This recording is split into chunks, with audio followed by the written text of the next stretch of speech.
আমার মা বাবা সন্তান সন্ততি স্ত্রী পুত্র আমারে লাশ বলে ডাকবে। কেমন জীবন আপনি গঠন করলেন, যে জীবন গঠন করার কারণে কবরের বাস পচার আগে আপনার লাশ পচে যায়। কিন্তু আপনি আমি এমন জীবন তো গঠন করা উচিত, যে জীবন গঠন করলে আমাদের জীবন হবে ওয়ালা তাকুলু লিমান ইউকতালু ফি সাবিলিল্লাহি আমওয়াত বাল আহইয়াউ ওয়ালাকিন লা তাশউরুন। ওই জীবন তো আমরা গঠন করতে পারি না, যে জীবন গঠন করলে আল্লাহ কয় তারা মরে না, তারা জিন্দা। আর তারা যারা মরা কয় তারা নির্বোধ এবং বোকা। ও বন্ধু, ওই জীবন কেমনে আপনি গঠন করবেন? আপনি নামাজ পড়েন, আপনি রোজা রাখেন, আপনি হজ করেন, আপনি যাকাত দেন, কিন্তু আপনার বউটা, আপনার মেয়েটা, আপনার ছেলের বউটা, আপনার বোনটা বেপরদা ঘুইরা বেড়ায়, আপনার নামাজ দিয়ে কি লাভ হইব? মুসলমান রে, ও আমার নাগের চর এলাকার যুবক,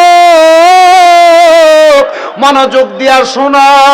নিজে নামাজ পড়ে কিন্তু নিজের বউ মাসিমপুর বাজারে দেয় বাজার করে, নিজে রোজা রাখে, ইবাদত করে, সুফিগিরি দেখায়, কিন্তু নিজের মাইয়া বেপরদা ভাবে মাসিমপুর বাজার বাতাকান্দি বাজারে দেয় ঘুইরা বেড়ায়। না না না, ও মুসলমান শুইনা নাও, নবীর একটা হাদিস শরীফ তোমাদেরকে শোনায়। আল্লাহর নবী কয়, একজন পুরুষ মানুষ চারজন নারীর কারণে দুজকে যাবে। ইয়া রাসূলুল্লাহ, ইয়া হাবিবাল্লাহ, আপনার কাছে জানতে চাই একজন পুরুষ মানুষ কোন চারজন নারীর কারণে দুজকে যাবে? আল্লাহর নবী কয়, এক নাম্বার, একটা বাবা তার মাইয়ার কারণে দুজকে যাবে। হুজুর কেন, কিভাবে বুঝতে পারলাম না?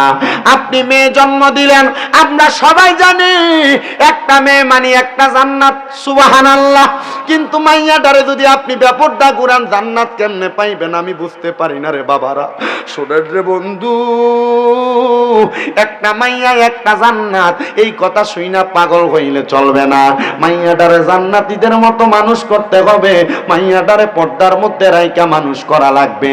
দুইটা মাইয়া দুইটা জান্নাত, তিনটা মাইয়া হইলে নবীর সঙ্গে একই জান্নাতে। ও বন্ধু, আপনার মাইয়া বেপরদা ঘুরে কেমনে আপনি ওই জান্নাত পাবেন? আমি যেই কথাটার মধ্যে বলতেছিলাম বাবা, আমার নবীজি বলেছেন দুনিয়ার জমিনের মধ্য থেকে কবরে যাওয়ার পরে একটা পুরুষ মানুষ চারজন নারীর কারণে দুজকে যাবে। এক নাম্বার, একটা বাবা তার মাইয়ার কারণে দুজকে যাবে। যদি তার মাইয়া বেপরদা ঘুইরা বেড়ায়, আপনি নামাজ পড়লেও কোনো কাম তো হবে না, কারণ আপনি আপনার মেয়েটারে পর্দা করান না। এই জন্য সাবধানতা অবলম্বন করেন। আপনি যদি বেপরদা আপনার মাইয়ারে চালান, তাহলে আপনি আপনার মেয়ের কারণে দুজকে চলে যাবেন। পর্দার অন্তরালে আমার যে আম্মুজির আছে, ও মা, আপনাদের কদমে হাত দিয়া বলি, আমার একটা মা জন্ম দিছে, আমার মাও আমার মা জন্ম দিয়া দুনিয়ার জমিনে চালায়। আমি আমার মার একদিন বলছি, আম্মা, ফকিরে যদি বাড়িতে ভিক্ষা দেওয়ার জন্য আসে, পর্দার আড়াল থেকে ভিক্ষাটা দিয়া দিবেন, সামনে যাওয়া যাবে না। একদিন আমার বাড়িতে আমার এলাকার একজন দাড়ি পাকা মুরব্বী আসছে। আসার পর আমার আম্মারে দেখছি ওনার সঙ্গে শুধু কথা বলে। আমি কইছি, মা, কথা বলা যাবে না। বলে, কেন কেন কেন? উনি তো আমার আব্বার মতো। আমি কইছি, না, গায়রে মাহরাম যদি হয় বাবার মতো হইলো সামনে যাওয়া যাবে না। বলে, হুজুর কেন? কারণ আপনার প্রতি কুনজর পড়তে দেরি হবে না। এই জন্য আমার বাড়িতে যারা হোমনা তিতাসের মানুষ গেছে, এরা দেখছে আমার বাড়ির সামনে দিয়া যে বারান্দা, বারান্দার মধ্যে কাপড় দিয়া ঢাকনা দেওয়া, আমার বারান্দার মাঝ বরাবর আম্মার আব্বা যে রুমে থাকে, এখান দিয়া মাঝখান দিয়ে আলাদা পর্দা দেওয়া। এটার কারণ হইল আমি চাই আমার মা পর্দা করুক। আমার মা পর্দা করলে আমি মানুষটা যদি পর্দার ওয়াজ করি, মানুষ পর্দার ওয়াজের আমল করবে। ও মা, তোমরা যারা বেপর্দা ঘুরো, তোমার বাবা যদি কবরে থাকে, আল্লাহর কসম, তোমার বেপর্দা ঘুরার কারণে আল্লাহ তাআলা হয়তো তোমার আব্বা জানের কবরে আযাব দিব। এজন্য সাবধান, কোন পরপুরুষের সামনে তুমি তোমার চেহারাটা লইয়া যাইও না, তোমার দেহটারে দেখাইও না। এখানে যারা আছেন, দুই নাম্বার, আল্লাহর নবী কয় একটা ভাই তার বোনের কারণে জাহান্নামে যাবে। ইয়া রাসূলুল্লাহ, কেন? আমার নবী শিখিয়ে দেয়, ভাই যদি বোনটা আপনারে পর্দা না করায়। আপনি ভাই মোটর সাইকেল চালান, আপনার বোনকে বেপর্দা ভাবে আপনি আপনার মোটর সাইকেলের পেছনে নিয়ে ঘুরেন, আপনি আপনার বোনকে বেপর্দা ভাবে আপনার এলাকার গায়ে হলুদের অনুষ্ঠানের মধ্যে আপনি আপনার বোনকে গায়ে হলুদে নাচতে দেন, আপনার কি একটু লজ্জা লাগে না? আপনার কি একটু শরম লাগে না? যদি দুনিয়াতে লজ্জা শরম না লাগে, আল্লাহর কসম, আল্লাহর মায়ের দুনিয়ার ভাই, কবর গেলে এমন ফিডা ফিটবো, 7টা 8 পর্যন্ত ঘুরা করব। কষ্ট হইতে সামনে না? আল্লাহ নবী কয় 3 নাম্বার, এখানে যারা বিয়াত আছেন এবার আপনারা শুনেন, একটা স্বামী তার স্ত্রীর কারণে দুজকে যাবে। ইস, মাইকটার বাড়িটা একটু বন্ধ করো, বাড়িটা দেয় এটা একটু বন্ধ করো, হালকা সাউন্ড ঠিক আছে। সবুজ মাইক তিতাসের এই সাইডটা দিয়ে সেরা, আমি ওয়াজ করে মজা পাইছি। এবার আপনারা যারা বিবাহ করছেন, আপনাদের বউ যাদের আছেন, আছে না? আপনি আপনার ছোট ভাইকে বাদ বেড়ে দেওয়ার কথা আপনি আপনার বউরে বলেননি? হ্যাঁ হ্যাঁ, তোমার ভাইয়ের মতো। কিসের মতো? ভাইয়ের মতো আপনি বলতেছেন। আর আল্লাহর নবীর হাদিস শরীফ পড়া পাইলাম, নবী আমার শিখিয়ে দেয় একটা ভাবির জন্য তার দেবর হইল কালসাপের মতো। কিসের মতো? কালসাপ কামড় দিলে মানুষ যেমন ভাবে মারা যায়, একটা ভাবি তার দেবরের চোখের সামনে পড়লে এমন মৃত্যু সমতুল্য। ইয়া রাসূলুল্লাহ, তাইলে একটা ভাবি কি তার দেবরের সামনে যাবে না? আর আমনের বউয়ের আমনের দেবরের লগে ফাটান ডাক্তার দেখাইবার লাগিয়া, এই কথা মানে কেন? দেবরের সাথে ভাবি একসাথে বিয়ার মধ্যে গায়ে হলুদে নাচে, আজব বিষয়। আমাদের সমাজ এটার কিছুই মনে করে না, কিন্তু আমাদের সমাজের মানুষ জানে না এমন একটা বিষয়ের জন্য দুজকি। বিডিএত কই হুজুর দাওয়াত দিছস কোন ফোনটা? আর এই হুজুর দাওয়াত দিছ, আমরার কাছে কালেকশনের লেগে যায়, দেন তোরারে। আমি কই আম্মু জিরা গো, আপনার পায়ে আমি হাত দিলাম, ছেলের মতো মনে করবেন। আমি চাই না আমার তিতা সুমনা এই অঞ্চলের কোনো মা দুজকে যাক, আমি চাই না সোনার বাংলাদেশের কোন মুসলমান মহিলা দুজকে যাক। এই জন্য আমি আপনাদের কাছে ওয়াজটা কইরা দিয়া যাই। এবার আপনারা যারা বেড়াইতেছেন, আপনারা বউরে আপনারা পর্দা করাইবেন কি করাইবেন না আপনাদের বিষয়। যদি আপনি পর্দা করান, বউয়ের কারণে জান্নাতি, যদি পর্দা না করান, বউয়ের কারণে দোজকি। ও বন্ধু, এবার আল্লাহর নবীর হাদিস পড়া দেখলাম, নবী আমার বুঝাইছে, শিখাইছে, একটা সন্তানের কারণে, একটা মায়ের কারণে সন্তান দোজকে যাবে। তোমরা যারা মনে করো মা বুড়া হয়ে গেছে গা, মায়ের পর্দার দরকার নাই, তুমি তোমার মারে দিয়ে তোমার সন্তানরা সকালবেলা কিন্ডারগার্টেনে ফাড়াও, তোমার মা বেপর্দা চলে যায়। না রে না, ও আমার নাগের চরের যুবক, নাগের চরের মুরব্বী বাবাজিরা, নাগের চরের পর্দার অন্তরালের মা বোনেরা, যারা তোমরা সন্তানরা তোমাদের মা বোনদেরকে বেপর্দা ভাবে ছাইরা দাও। তুমি যদি তোমার মারে বেপর্দা চালাও, তাইলে তুমি তোমার মার কারণে দোজকে যাইবা। তুমি আল্লাহর ওয়াস্তে, একটা বোরকার দাম বর্তমান বাজারে 500 টাকা হলে ভালো একটা বোরকা পাওয়া যায়। তুমি অন্তত একটা বোরকা পরাইয়া 5 পাটের একটা হেজাব পাওয়া যায়, যে হেজাব পরলে মহিলাদের চেহারা দেখা যায় না। তুমি তোমার মাটারে, তোমার বোনটারে, তোমার বউটারে, তোমার জিটারে তুমি একটু কষ্ট করে পর্দা করাইও। কিন্তু বর্তমান জামানায় পর্দা করাইবো দূরের কথা, বোরকাতে ডিজিটাল বোরকা বাইর হয়েছে। মহিলা উলঙ্গ থাকলে যেমন দেখা যাইতো, এই টাইট ফিটিং বোরকা পরলে মহিলার এমনই দেখা যায়। হ্যাঁ, আসেনি বাবা? আমার এক দোস্ত কুমিল্লা কাপুরিয়া পট্টি বোরকা দোকান, কি দোকান? বোরকা দোকান। আমি একদিন তার দোকানে রৌদ্র হওয়ার কারণে রমজান মাসে যেয়ে বসলাম, দেখলাম নতুন নতুন বোরকা শু দিতেছে। আমি কইলাম, দোস্ত রে, তোর দোকানে দি সুন্দর বোরকা।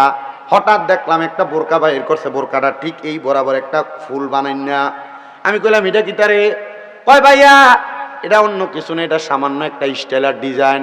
আমি কইলাম, এই বোরকাওয়ালা যে মহিলা বোরকাটা পরব, তাহলে সবাই তো মহিলার চেহারার চাইতে আগে মহিলার পেটের দিকে তাকাইব, কারণ পেট বরাবর মহিলাটার এই ফুলটা দেওয়া। তাহলে আপনারা বোরকা পরাইতো সাবধান, কথা কয় না? বোরকা পরাইতো কি সাবধান, বোরকা পরাইতো সাবধান। এমন বোরকা পরাইয়েন না যেই বোরকা পরলে উলঙ্গদের মতো লাগে। নবীর হাদিস পইরা এটাও দেখছি, আল্লাহর নবী কয় এমন অনেক মহিলারা জাহান্নামে যাইব যারা পোশাক পইরা উলঙ্গ ছিল। পোশাক পইরা উলঙ্গ কারা? এমন অনেক মহিলা মা বোন দেখা যায়, কাপড় পরলে তাদের পেট দেখা যায়, কাপড় এমন পাতলা শরীর দেখা যায়, থ্রি পিস বানায় টাইট ফিটিং শরীর বোঝা যায় না গো মা। জান্নাতে যাইতে চাইলে এমন পোশাক পরিহার করো, কারণ নবীজির শিক্ষা ওই মহিলারা দুজকি যারা কাপড় পইরা উলঙ্গ, যারা পোশাক পইরা উলঙ্গ। এবার চিন্তা করে দেখো পোশাক পইরা উলঙ্গ কোন মহিলারা। আল্লাহর দোহাই মুসলমান ইমানদার, হে যুবকের দল, হে মুরব্বী বাবারা, যুবক নওজোয়ান ভাইরা, আপনাদের কাছে আমি করজোরে আবদার করে আপনাদের মা বোনদেরকে একটু পর্দাটা এমনি সুন্দর করে করাইবেন। যদি আপনি করাইতে পারেন, আল্লাহর কসম, আল্লাহর কসম, আল্লাহর কসম, আপনি একজন নাজাতপ্রাপ্তদের অন্তর্ভুক্ত হবেন। আর একটু মনোযোগ দেওয়ার চেষ্টা করেন। আমরা সমাজে আপনার মেয়েকে দেখবেন এমন স্টাইল করে চলে, আপনার স্ত্রীকে দেখবেন এমন স্টাইল করে চলে, আপনার বোনকে দেখবেন এমন স্টাইল করে চলে। আল্লাহর নবী রহমাতুল্লিল আলামিন নবী বলেন, আমি মেরাজের রজনীতে এমন কিছু মহিলা দেখেছি যাদের চুলের মধ্যে ধরে তাদেরকে জাহান্নামের আগুনের মধ্যে সেক দেওয়া হচ্ছে। মূর্খের গিরিল খান না আপনারা? গিরিল এটা কি ডাইরেক্ট আগুনে ফুরিয়ালা না আগুনটা একটু নিচে থাকে? হিট, হ্যাঁ কি সুন্দর করে হিট দেয়, লুলে পড়ছে। গ্রিল যেমন বানায়, নবীর হাদিস থেকে শিখলাম এমন অনেক মহিলাদের চুলের মধ্যে ধরে আগুনের মধ্যে জাহান্নামের আগুনে লটকে রাখা হয়েছে। কেন? কারণ কি? বলে কারণ হইল এই মহিলাদের তিন স্বভাব। কয় স্বভাব? তিন স্বভাবের মহিলা। আমার আজকের মাহফিল স্টেজে ওঠার আগে একজন কয় হুজুর ওয়াজ তো সব জায়গায় করেন, বেরিয়ে একটু হেদায়েত করে দিয়া দেন। এটা আমি এখানে আসার পরে বুঝতে পারছি, মহিলারা রাস্তা দিয়ে অবাধভাবে চলাফেরা করতেছি। আবার দেখলাম মহিলারা রাস্তা দিয়ে অবাধভাবে মাথায় ঘুমটা নাই নিজে চলাফেরা করতেছি। চিন্তা করলাম এই ওয়াজটা নাগের সোরের জন্য বেশি জরুরি।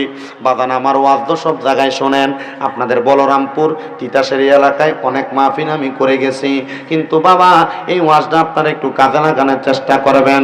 আল্লাহর নবী কয় মহিলাদেরকে দেখলাম চুলের মধ্যে দইরা আগুনের মধ্যে সেক দেওয়া হচ্ছে। ইয়া রাসূলুল্লাহ কেন? বলে তিন কারণে। নবী আমার রহমতের নবী বলে, এক নাম্বার ওই মহিলাকে আগুনে সেক দেওয়ার কারণ হইল মহিলা নিজের স্বামী এবং সন্তানকে গজব দেয়, মহিলা তার স্বামী এবং সন্তানদের অভিশাপ দেয়। দেখবেন অনেক মা বোনেরা সন্তান ছোটখাটো কোনো অন্যায় করলে এমনি বইলা ফেলে আল্লাহর গজব ফরক তরু পরে।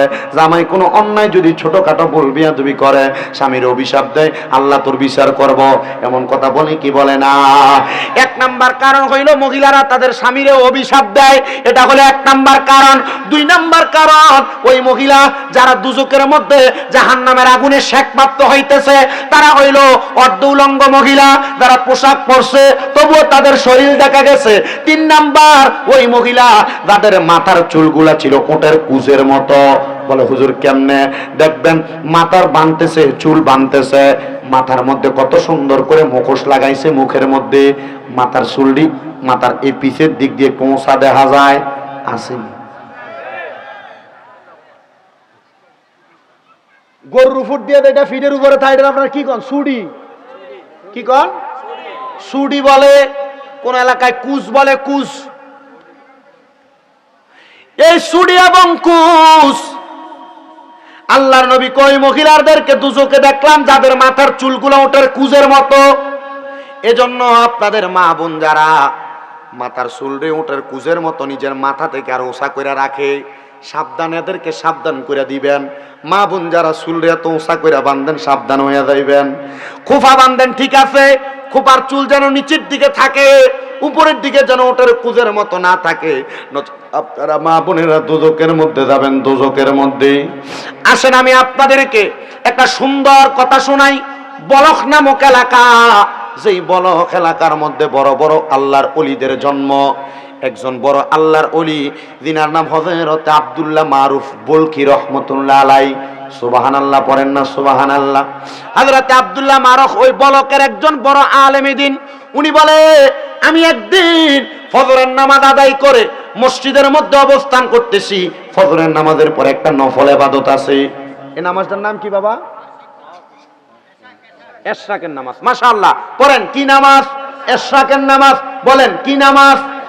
এরা কইতেছেন, এরা চিন্তা করে হুজুর আমরা 5 ওয়াক্ত নামাজ হইতো পড়ি না, আমরা এশরাক পড়াম কোন সময়? না রে মুসলমান, না। 5 ওয়াক্ত নামাজ ছাড়া আরো অনেক নামাজ আছে। এশরাকের নামাজ আছে, চাষতের নামাজ আছে, মাগরিবের পর আওয়াবিনের নামাজ আছে, ফজরের আগে তাহাজ্জুদের নামাজ আছে, এমন অনেক সালাতুল হাজতের নামাজ আছে, সালাতুল ইস্তেসকার নামাজ আছে, এমন অনেক নামাজ আছে যে নামাজ পড়লে আল্লাহ তাআলার অসংখ্য নিয়ামত, অসংখ্য বরকত পাওয়া যায়। আমি শুনলাম আশেপাশে কোন হুজুর নাকি আয়া কইয়া গেছে যে তোমরা যে খতমে ইউনূস পড়াও, এই খতমে ইউনূস এটি কই পাইছো তোমরা? আল্লাহর কসম, যারা সমাজের মধ্যে এমন ফিতনা তৈরি করে এরা আলেম না, এরা শয়তান। আমি অবাক হয়ে গেছি, কি খতমে ইউনূস হইছো কই? ওমা, হযরত ইউনূস আলাইহিস সালাতু সালাম এই দোয়া পড়ে উদ্ধার হইছে, মাছের পেট থেকে আল্লাহ তাআলা দোয়া কবুল করছে। তো এই দোয়া পড়ে যদি ইউনূস নবী উদ্ধার হয়, আল্লাহ তাআলা কি আমরাও উদ্ধার করতো না? এটি ফতোয়া লাগাই দিছে বড় মৌলভী সাহেব।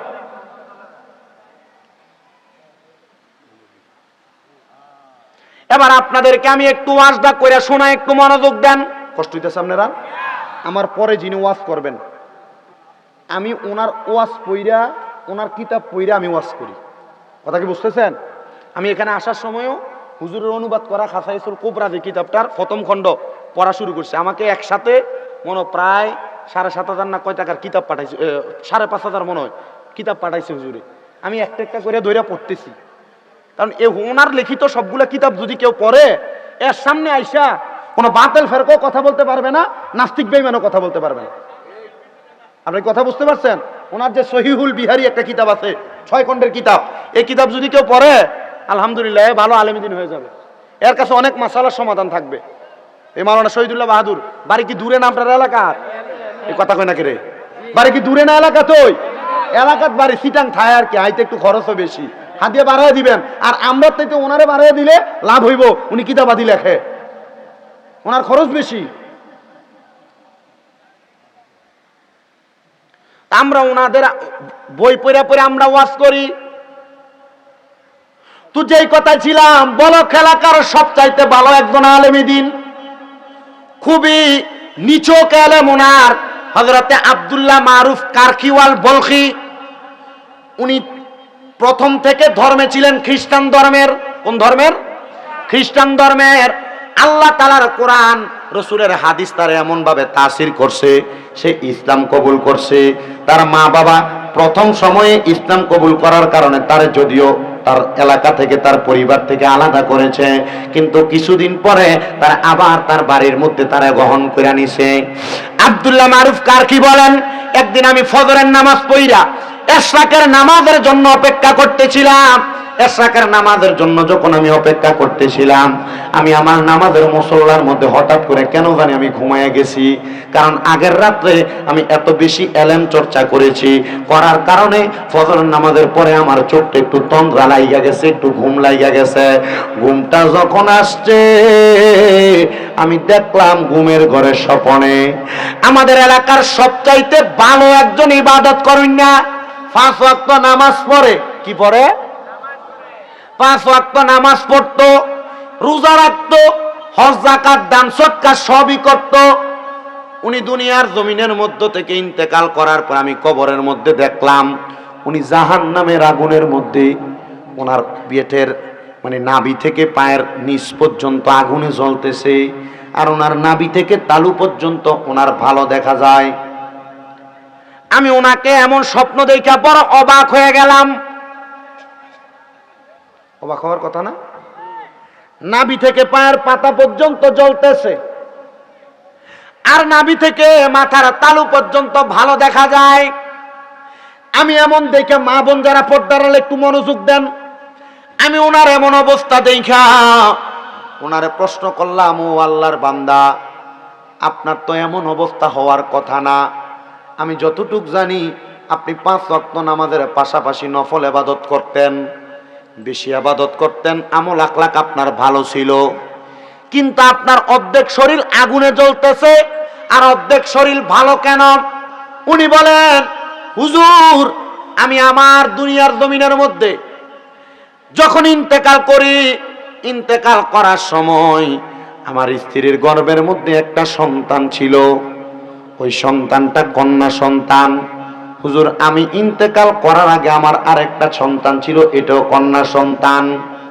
হুজুর আমার একটা কন্যা সন্তান যেটাকে আমি দুনিয়াতে দেখে আসছি, ওই মেয়েটাকে আমি বাবা আমার মতো করে কোরআন সুন্নাহ মোতাবেক মানুষের মতো মানুষ বানাইছি। ওই মেয়েটা কোরআন সুন্নাহ মাইনা আমল আখলাক কইরা পর্দা কইরা চলে। ও হুজুর আমার স্ত্রীর গর্ভের মধ্যে যে সন্তান ছিল এটা একটা কন্যা সন্তান, কিন্তু হুজুর আমার ওই কন্যা সন্তানটা জন্ম হওয়ার পরে আমার স্ত্রী ওই কন্যাটারে ভালো করে মানুষ করে নাই। আমার স্ত্রী তাকে তার আন্ডারে ঠিক মতো রাখতে পারে নাই। কোরআন সুন্নাহ আমার স্ত্রী তারা শিখাইতে পারে নাই। না শিখানোর কারণে আমার মাইয়াটা বেপরদাভাবে কারো এলাকার মধ্যে বসবাস করে এবং ঘুরা ঘুরা বেড়ায়। হুজুর আমার কবরের মধ্যে এই নাভি থেকে পায়ের তালু পর্যন্ত যে আগুনে জ্বলে, এই জ্বলার কারণ হইল আমার ওই মাইয়া। আর আমার নাভি থেকে মাথার তালু পর্যন্ত যে ভালো আছে, ভালো থাকার কারণ হইল আমার কোরআন সুন্নাহ জানুন না মাইয়া। হুজুর কয় বুঝলাম না, আরেকবার বিষয়টা আপনি কি আমারে বলতে পারেন? উনি ডাক দিয়া কয় আমার যে মাইয়াটা আমার স্ত্রীর গর্ভে ছিল, যেটা মানুষ হইতে পারে নাই, কোরআন সুন্নাহ শিখতে পারে নাই, ওই মাইয়াটা বেপরদা চলাফেরা করার কারণে আমার কবরের মধ্যে হুজুর আমার নাভি থেকে পায়ের তালু পর্যন্ত আগুনের মধ্যে জ্বলতাছে। আর আমার যেই মাইয়াটা পর্দা কইরা ভালোভাবে চলে, ওই মাইয়াটার কারণে আমার আল্লাহ তাআলা আমার এই নাভি থেকে মাথার তালু পর্যন্ত ভালো রাখছে। আল্লাহর ওলি বলেন আমি ওই দিন আর এশরাকের নামাজ পড়লাম না, নামাজ আর পড়লাম না। আমি চিন্তা করলাম আমার একজন মুসলমান ভাই কবরের মধ্যে বিপদে আছে, আমি যদি তার জন্য এখন একটা উদ্ধার কার্য না করি, তার কবরে ভালো একটা নিয়ামত প্রাপ্তির কাজ না করি, তাহলে সে কবরের মধ্যে আগুনের মধ্যে জ্বলতে থাকবে। উনি বলেন ওই দিন এশরাকের নামাজ না পড়া দৌড়ায়া দৌড়ায়া আমি ওই নামাজি ব্যক্তির বাড়ির মধ্যে গেলাম। হায়রে ওই নামাজি ব্যক্তির বাড়ির মধ্যে যাওয়ার সাথে সাথে আমি সালাম দিলাম, আসসালামু আলাইকুম ওয়া রাহমাতুল্লাহ। আমি যখন সালামটা প্রদান করলাম, সালাম দেওয়ার সাথে সাথে ঘরের মধ্য থেকে কোনো জবাব আসে না, কিন্তু আমি দেখলাম হঠাৎ করে একটা মেয়ে বের হইয়া আমার শরীরের মধ্যে তাদের ঘর থেকে একটু নোংরা পানি মেলে দিছে। আমার শরীরের যে পবিত্র জামা কাপড় ছিল, আমার জামা কাপড়টা একবারে নোংরা হয়ে গেছে। আমি আবার সালাম দিলাম, মেয়েটাকে দেখে আসসালামু আলাইকুম ওয়া রাহমাতুল্লাহ। মেয়েটা কোনো জবাব দেয় না। দেখলাম ঘরের ভিতর থেকে একটা জবাব আসছে ওয়া আলাইকুমুস সালাম, কিন্তু ঘরের ভিতর থেকে কেউ বাইর হয় না। এবার ওই আল্লাহর বান্দা ডাক দিয়া কই, ও ঘরের সদস্যরা তোমাদের বাবা ইন্তেকাল করেছে। ওই মেয়েটা, যেই মেয়েটা বাহিরে আইসা আল্লাহর ওলির গায়ের মধ্যে নোংরা পানি ছুঁইরা দিছে, ওই আল্লাহর ওলির চোখের সামনে মেয়েটা চোখের পানি ছাইরা দিয়া কান্না করে দিছে। মাইয়া ব্যাপারটা ঘুরে ওলির সঙ্গে বেয়াদবি করেছে, করার পরেও ওই মাইয়াটা চোখের পানিগুলা ছাইরা দিয়া দিয়া কান্দে আর ডাক দিয়া কয় হুজুর আপনার সঙ্গে আমার বেয়াদবি হয়েছে, হুজুর আমি আপনার গায়ের মধ্যে ময়লা পানি মেরে দিছি, কিন্তু আপনি আমার সামনে এমন একজন ব্যক্তির কথা বললেন যারা আমি কোনোদিন আমার চোখ দিয়া দেখি নাই। আমি আমার মায়ের গর্ভে থাকা অবস্থায় আমার বাবা মারা গেছে, হুজুর আপনি কেন আমার বাবারে খবর নিয়ে আসলেন হুজুর? হুজুর ডাক দিয়া কয় মা আমি অল্প কিছুক্ষণ আগে মসজিদের মধ্যে স্বপ্ন দেখছি রে মা, তোমার আব্বা জান জাহান্নামের আগুনে জ্বলে, কিন্তু ওই জ্বলার কারণ হইলা তুমি। মাইয়া ডাক দিয়া কই হুজুর কেমনে? বলে মা গো মা তুমি যে বেপরদা বেহায়াপনা কইরা চলো, আমার আল্লাহ নাকি তোমার আব্বার কবরের মধ্যে আগুন দিয়া ভরপুর কইরা দিব। সাবধান সাবধান রে আমার পর্দার অন্তরালের মা, যদি তোমার বেপরদার কারণে তোমার আব্বার কবরে, তোমার স্বামীর কবরে, তোমার ভাইয়ের কবরে তোমারে যদি আযাব দেয়, তাহলে তুমি কোনো জবাব দিতে পারবে না। মায়াটা ডাক দেয় কই হুজুর আমি আমার বাপরে জীবনে দেখি নাই, কিন্তু হুজুর আমার আব্বাজান ইন্তেকাল করার পরে আমি মাইয়া যদি আমার আব্বাজানের আযাবের কারণ হই, তাহলে আমি মেয়ে বলতে দুনিয়াতে আমার কোনো সম্মান থাকলো না। হুজুর বলেন আমি কি কাজ করলে আমার আব্বা কবরে শান্তি পাবে? হুজুর কয় মা, তুমি কবরের মধ্যে শান্তি কেমনে পাইবো? তোমার আব্বা এটা যদি করতে যাও, এখন থেকে বেহায়াপনা করা বন্ধ করে দাও, বেপরদা চলা বন্ধ করে দাও। মাইয়া কয় আমি ওই আলেম আব্দুল্লাহ মারুফ কারকির কথা শুই না, আমি বেহায়াপনা করা বন্ধ করে দিলাম। আমি যখন বন্ধ করলাম, আমি আবার নামাজ আদায় করা শুরু করলাম। এবার আমার মনের মধ্যে প্রশ্ন জাগলো, আমার আব্বারে যে হুজুর দেখছে আগুনের মধ্যে জ্বলতাছে, আমি তো এখন 5 ওয়াক্ত নামাজ পড়ি, বেপরদা ঘুরি না।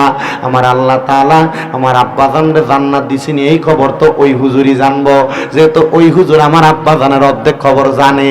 এবার ওই মাইয়া বলেন আমি পর্দার সহিত ওই আব্দুল্লাহ মারুফ কারকির আস্তানার মধ্যে মানে হুজুরের বাড়িতে গেলাম, যে প্রশ্ন করলাম হুজুর আমি এখন তো ইবাদত করি, আমার আব্বাজান কবরে কেমন আছে?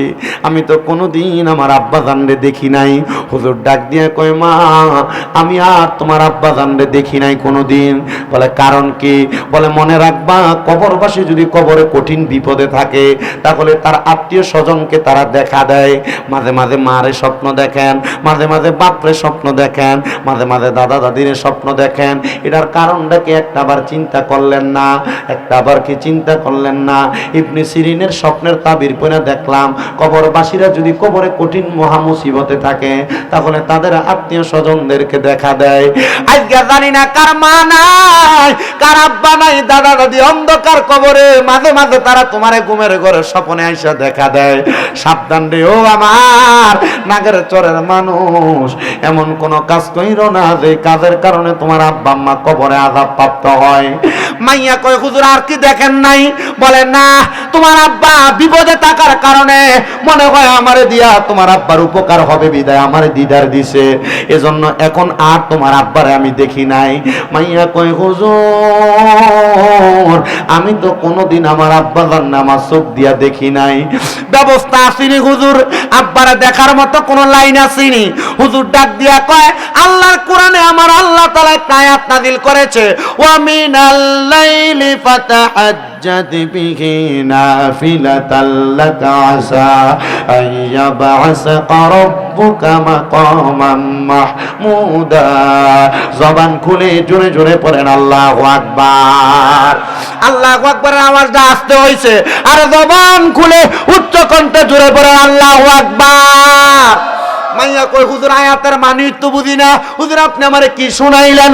হুজুর ডাক দিয়া কয় মা, আল্লাহ তাআলা আয়াত নাযিল করে আমার নবীরে বলছে আপনি রাতের কিছু অংশে তাহাজ্জুদের নামাজ আদায় করেন, আপনাকে আপনার আল্লাহ তাআলা অতি সত্বর মাকামে মাহমুদ প্রশংসার জায়গা দান করে দিবে। মাইয়া কই হুজুর এই আয়াত তো আমার নবীর উপরে নাযিল হইছে, তো আমি তাহাজ্জুদ করে কি করব? এই আয়াত যখন আমার নবীর উপরে নাযিল হইল, আমার নবী রাহমাতুল লিল আলামিন নবী আল্লাহ তাআলার কাছে চোখের পানি মুবারক ছাইরা দিয়া কান্না করেছে, আর ডাক দিয়া কয় আল্লাহ ও আল্লাহ, আপনি বলেছেন আমি নবী তাহাজ্জুদের নামাজ আদায় করলে আমারে মাকামে মাহমুদ প্রদান করবেন। আল্লাহ আমার অনেক উম্মত থাকবে দুনিয়ায়, আমার উম্মতেরা বিপদে পড়ে মুসিবতে পড়ে যদি তাহাজ্জুদের নামাজ পড়ে, আপনি বলেন না আমার উম্মতরা এমন ইবাদতের কারণে তাহাজ্জুদের কারণে কি দান করবেন? আল্লাহ তাআলা আমার নবীকে হাদিসে কুদসির মাধ্যমে জানায়া দেয়, আপনার উম্মত তাহাজ্জুদের নামাজ পড়া আমি আল্লাহর কাছে যা চাইবে আমি আল্লাহ তাহাজ্জুদ নামাজের বরকতে আপনার উম্মতের তা দান করে দিব। বলেন সুবহানাল্লাহ। আমার ভাইয়েরা, বাবারা, বন্ধুরা, ও পর্দার অন্তরালের মা বোনেরা, আপনাদের কাছে বলবো যাদের সন্তান হয় না, যারা বিদেশ যাওয়ার চেষ্টা করো বিদেশ যাইতে পারে না, যারা ব্যবসা করো বরকত হয় না, কঠিন রোগ বালা মুসিবত মাফ হয় না, তাহাজ্জুদের নামাজ পড়বা, 5 ওয়াক্ত নামাজের পাশাপাশি দেখবা আমার আল্লাহ তুমি বান্দা বিদেশ যাইতে পারো না, বিদেশ যাওয়ার ব্যবস্থা করে দিবে। তুমি মায়ের গর্ভে সন্তান হয় না, তাহাজ্জুদের নামাজের বরকতে আল্লাহ গর্ভে সন্তান দান করবে। তুমি সন্তান ব্যবসা করে বরকত হাসিল করতে পারো না, তাহাজ্জুদের নামাজের কারণে তোমার ব্যবসার মধ্যে আল্লাহ বরকত দান করব। যেই কাজে হাত দাও এই কাজে সফল হইতে পারো না, ও মুসলমান তাহাজ্জুদের নামাজ আদায় কইরা আল্লাহর কাছে চোখের পানি ফেলা ফেলা কান্দ, বেশি দিন লাগবে না, 3 মাস সময় দিলাম, 3 মাস যদি আল্লাহর কাছে 5 ওয়াক্ত নামাজের পাশাপাশি তাহাজ্জুদ কইরা কান্দ, আল্লাহর অসংখ্য নিয়ামত অসংখ্য বরকত তুমি পাওয়া যাইবা। তারা স্কুল কলেজ মাদ্রাসার ছাত্র ভাইরা আছেন, ইলম অর্জন করার জন্য আল্লাহ তাআলার অপুরন্ত খাজিনার রহমত পাওয়ার জন্য আপনারা চেষ্টা করবেন তাহাজ্জুদের নামাজটা পড়ার জন্য। আমি আপনাদেরকে একটা মজার কথা বলি শুনেন। আমার মাদ্রাসা কুমিল্লায় 6টা, কয় না কয়টা? আমার 6টা মাদ্রাসা, 6টা মাদ্রাসার মধ্যে প্রত্যেক মাদ্রাসার ছাত্ররা আপনাদের দোয়ার বরকতে রাত 3:30টার দিকে ওইটা তাহাজ্জুদ পড়ে। ছোট ছোট অনেক বাচ্চা আছে নুরানিতে পড়ে, এই পোলা পায়নো চোখ ডলতে ডলতে ওইটা তাহাজ্জুদ পড়ে। আমি একদিন তাহাজ্জুদের নামাজের সময় মাদ্রাসায় যে দেখি ছোট ছোট বাচ্চারা তাহাজ্জুদের নামাজ পড়ে ফজরের অপেক্ষা করতেছে। আমি দেখছি ছোট ছোট বাচ্চা এগুলারও চোখ দিয়া বেয়া বেয়া পানি পড়ে। এটার কারণটা কি শুনবেননি? এটার কারণ হইল একদিন আমি আমার অভিভাবকদের ছাত্রদেরকে নিয়ে মিটিংয়ে বৈশা বলছি, যদি আল্লাহ তাআলার অসংখ্য নিয়ামত এলেম সিনার মধ্যে আর মাথার মধ্যে ঢুকাইতে যাও, তাহলে সবচাইতে শ্রেষ্ঠ একটা ইবাদত, এই ইবাদতের নাম হলো তাহাজ্জুদের সালাত। এই তাহাজ্জুদের নামাজ পড়ে আল্লাহর কাছে কান্না করবা, দেখবা আমার আল্লাহ তাআলা তোমাদেরকে নিয়ামত দান করবে। খোদার কসম, আমার ছাত্রগুলো আমার কথাটারে ফালায় নাই। আমার ছোট ছোট বাচ্চারা মাদ্রাসায় তাহাজ্জুদের নামাজ পড়ে পড়ে দোয়া করে। এখন আমি সব সময় মাহফিল থেকে যাওয়ার সময় মাদ্রাসার দিকে তাকাইলে দেখি লাইট জ্বলে। তো আমার বুঝতে দেরি হয় না, আমার ছোট ছোট বাচ্চারা তাহাজ্জুদের নামাজ পড়ে দোয়া করে। এবার বলেন এই নামাজের বরকত আছে না নাই? বিদেশ যাওয়ার চেষ্টা করো, পারো না, তাহাজ্জুদ পড়ো। মা বোনেরা সংসারে বরকত নাই, তাহাজ্জুদের নামাজ পড়ো। আমি আপনাদের সবার কাছে বলি, আল্লাহর ওলি ওই মাইয়ারে নসিহত করে, এ মা যদি আব্বারে দেখতে চাও তাহাজ্জুদ পড়ো। মাইয়া কই হুজুর পড়াম কেমনে? তাহাজ্জুদ পড়ার নিয়মটা তো শিখিয়ে দিবেন। হুজুর কয় মা 2 রাকাত করে নিয়ত করবা। 2 রাকাত নামাজের নিয়ত যখন তুমি করবা, এটা সুন্নতে ইবাদত। যখন তুমি 2 রাকাত নামাজের নিয়ত করবা, 2 রাকাত নামাজের নিয়ত কইরা আল্লাহর দরবারে দাঁড়ায়া যাইবা। সূরা ফাতিহা একটা বড় সূরা মিলাইবা, দ্বিতীয় রাকাতের মধ্যে সূরা ফাতিহার সঙ্গে সূরা ইখলাস মিলাইয়া পড়বা। এমন করে 4 রাকাত, প্রতি 4 রাকাতের পরে পরে সুবহানাল্লাহ, আলহামদুলিল্লাহ, লা ইলাহা ইল্লাল্লাহ, আল্লাহু আকবার দুরূদ শরীফ পড়বা। এমন করে 3-4 12 রাকাত তাহাজ্জুদের নামাজ পড়বা। নামাজ পড়া পড়া আল্লাহর কাছে দোয়া করবা। ওই মাইয়া কয় আল্লাহর ওলি মারুফ কারকির কথা শুই না, আমি তাহাজ্জুদের নামাজ পড়া কান্না করতে লাগলাম। 1 সপ্তাহ যায় নাই, 1 সপ্তাহ যায় নাই, 1 সপ্তাহ যায় নাই, আমি তাহাজ্জুদ নামাজ পড়া আল্লাহর কাছে সিজদার মধ্যে যায় যখন কান্না করি, আমি দেখছি রে আমার চোখের সামনে তাহাজ্জুদের নামাজের মুসল্লায় কে জানি একটা ঘোরাফেরা করতেছে। এমন সুন্দর, এমন সুদর্শন মানুষ, যার চেহারাটা দেখতে বড় সুন্দর দেখা যায়, যার ডাইনে 70 জন, বামে 70 জন, সামনে 70 জন, পিছনে 70 জন প্রহরী দেখা যায়। আমি অবাক হয়ে গেলাম, জিজ্ঞাসা করলাম কে আপনি, কে আপনার পরিচয়টা কি আপনি আমরার কাছে বলবেননি? এবার উনি ডাক দিয়া কয় আমারে চিনো না, আমি হইলাম তোমার ওই বাবা, আমি আজকে তোমার ইবাদতের কারণে জান্নাতে ঘুরতেছি। ওরে ভালোবাসি তোমায় বাবা, বুকটা যে যাইছি রে, তোমার কথা হৃদয় মাঝে পড়ছে বারে বারে। ভালোবাসি তোমায় বাবা, বুকটা যে যাইছি রে, তোমার কথা হৃদয় মাঝে পড়ছে বারে বারে। বাবা তুমি কেমন আছো ছোট মাটির ঘরে, তোমার কথা হৃদয় মাঝে পড়ছে বারে বারে। বাবা গো বাবা, বাবা গো ও বাবা, বাবা গো ও বাবা, বাবা গো ও বাবা। দরজাটা খুলতে খেয়ে যাই ধোকা, বাবা বুঝি বলছে এলে নাকি খোকা। বুকের ভিতরটা লড়ে চড়ে ওঠে, সবাই আছে শুধু বাবা নেই, শুধু বাবা নেই।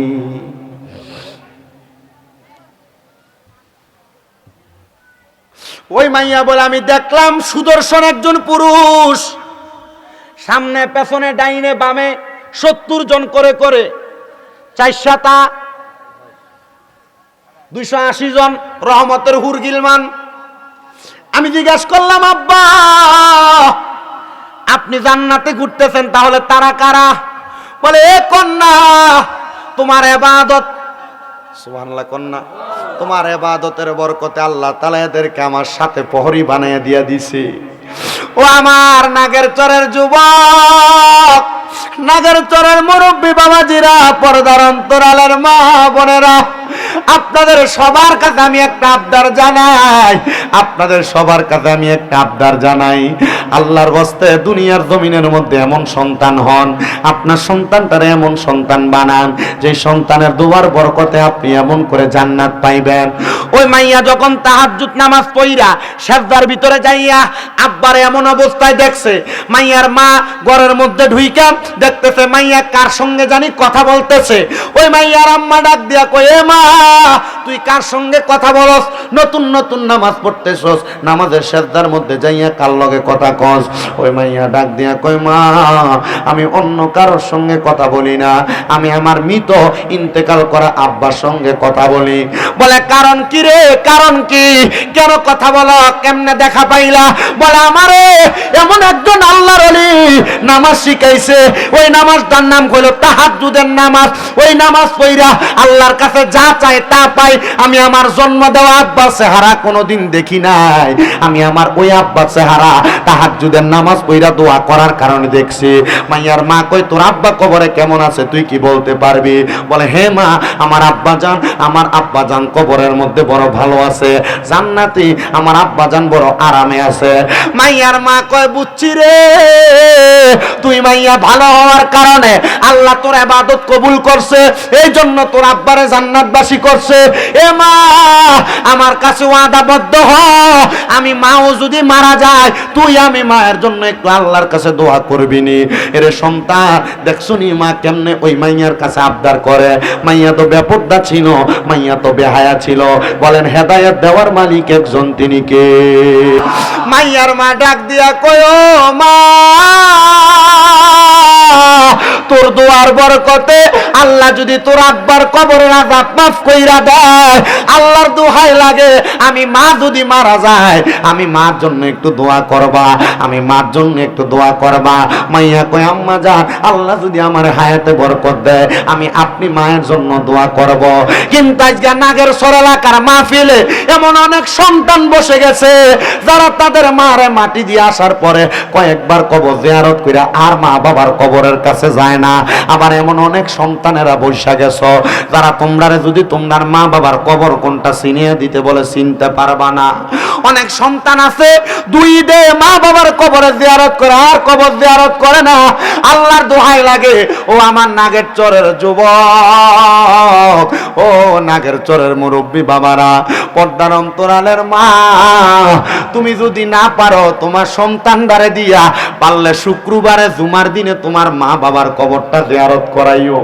তোমার মা বাপ কবরে থাকলে তোমরা আম্মা আব্বার জন্য জিয়ারত করে দোয়া কইরো, কারণ আল্লাহর নবী শিখিয়ে দেয় কোন সন্তান যদি রব্বির হামহুমা কামা রব্বায়ানি সগীরা ওয়া কুর রব্বির হামহুমা কামা রব্বায়ানি সগীরা বইলা চোখের মণিকোটার মধ্যে একটা মাছির মাথা পরিমাণ পানি ছাইরা দিয়া কান্না করে, ওই পানিটা মাটিতে পড়ার আগে আমার আল্লাহ তার মা বাবার জীবনের গুনাহগুলা মাফ কইরা দেয়। হায় রে হাইয়া কে জানি বসে কার জানি এমন জনম দুঃখী মা অন্ধকার কবরে, কে জানি বসে কার জানি জনম দুঃখী আব্বা জান অন্ধকার কবরে। এ সন্তান আব্বা জান রে যে মাটির কবরের মধ্যে শোয়া দিয়ে আসছো, আব্বা কবরে কেমন আছে জানো না, কেমন আছে কবরে জানো না, একবার চিন্তা করলা না তোমার আব্বা জান নিজের মাথার গাম পায়ে ফালাইয়া রক্তরে পানি বানাইয়া নিজে সিরা জোতাটা পরছে, তুমি সন্তানরে দামি জামা কাপড় পরাইছে। আজকে তুমি কত লাখ লাখ টাকার মালিক, তোমার আব্বা জানের জুতার তলা ক্ষয় হয়ে গেছিল, কিন্তু তুমি সন্তানরে দামি জুতা কিনা দিতে আব্বা কিনে নাই। ঈদের দিনে আব্বা পুরান জামা কাপড় পইরা ঈদের নামাজ পড়বার লাগে ঈদগাহের মধ্যে গেছে। কেউ যদি জিগাইতো আব্বা আপনি যে নতুন কোন জামা কাপড় পরেন না, আব্বা উত্তর দিত এখন আমি বুড়া হইয়া গেছি, এখন কি আর আমার নতুন জামা কাপড় পরার বয়স আসেনি। আব্বার কাছে যে টাকা নাই, আব্বা অভাবের কথাটা ভাঙ্গা বলতো না। আজকে তোমার আব্বা জান অন্ধকার কবরে, তোমার লাখ লাখ টাকা, কিন্তু তুমি তোমার আব্বা জানলে 500 টাকা দিয়ে কিনে একটা লুঙ্গি পরাইতে পারো না। এ সন্তান, এখানে অনেকে আছেন আপনাদের মা অন্ধকার কবরে, আপনার মা আপনাদেরকে বড় কষ্ট করে মানুষের মতো মানুষ করে